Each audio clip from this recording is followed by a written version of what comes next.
আমি সমগ্ৰ অসমক জনাই দিব বিচাৰিছোঁ যে অসমত অসমীয়াগীৰ চলিব, অসমত অসমৰ খিলঞ্জীয়াৰ আধিপত্য থাকিব লাগিব, অসমত খিলঞ্জীয়াৰ দপদপনি থাকিব লাগিব। আমি কেতিয়াও অনা অসমীয়াৰ দপদপনি নহওঁ, আমি কেতিয়াও বহিৰাগত বাংলাদেশীৰ দপদপনি আগ্ৰাসনক সহ্য নকৰোঁ।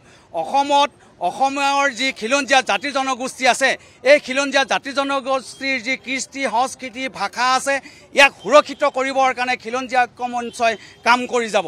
শেহতীয়াভাৱে অসমত অনা অসমীয়াই হওক বা বাংলাদেশীয়ে হওক যি আধিপত্য বিস্তাৰ কৰিবৰ কাৰণে অসমীয়াক নিশেষ কৰিবৰ কাৰণে ক্ৰুৰ চক্ৰান্ত কৰিছে, এই ক্ৰুৰ চক্ৰান্ত খিলঞ্জীয়া ঐক্য মঞ্চই দূৰতে বিদূৰ কৰিব আৰু অসমত খিলঞ্জীয়াৰ প্ৰভুত্ব অক্ষুণ্ণ ৰখাৰ পণ লৈছোঁ। অসমীয়াৰ স্বাৰ্থত কেতিয়া অনা অসমীয়া ইয়াত দপদপনি নচলিব। আমি অসমীয়া হিচাপে, অসমৰ অস্তিত্ব ৰক্ষা হিচাপে অসমীয়া ইয়াত অসমীয়াগীৰ চলিবই লাগিব।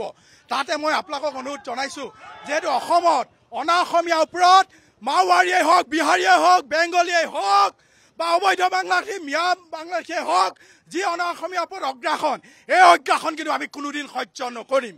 যদি উদূৰ ভৱিষ্যত অনা অসমীয়াৰ ওপৰত এনেকুৱা ধৰণৰ অগ্ৰাসন হয় আৰু আমি তীব্ৰতা আন্দোলন হাতত ল'বলৈ খিলঞ্জীয়া ঐক্য মঞ্চই কিন্তু বাধ্য হ'ম। অসমীয়া ভাষাটোক যদি আপোনালোকে ভালকৈ শুদ্ধকৈ ক'ব নাজানে, অসমীয়া জাতিটোক যদি সন্মান আৰু মৰম শ্ৰদ্ধা কৰিব নাজানে, তেনেহ'লে আপোনাৰ অসমত থকা অধিকাৰ নাই।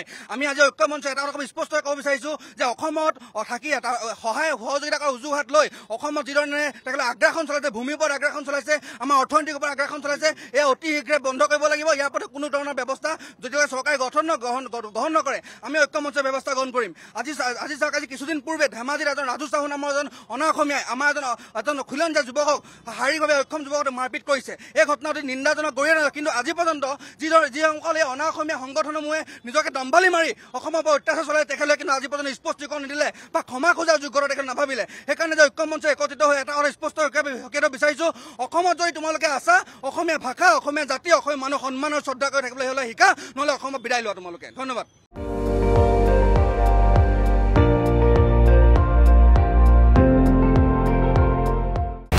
আপুনি চাই আছে ND24, সৰ্বশ্ৰেষ্ঠ নহয়, সৰ্বোত্তমৰ দৌৰত।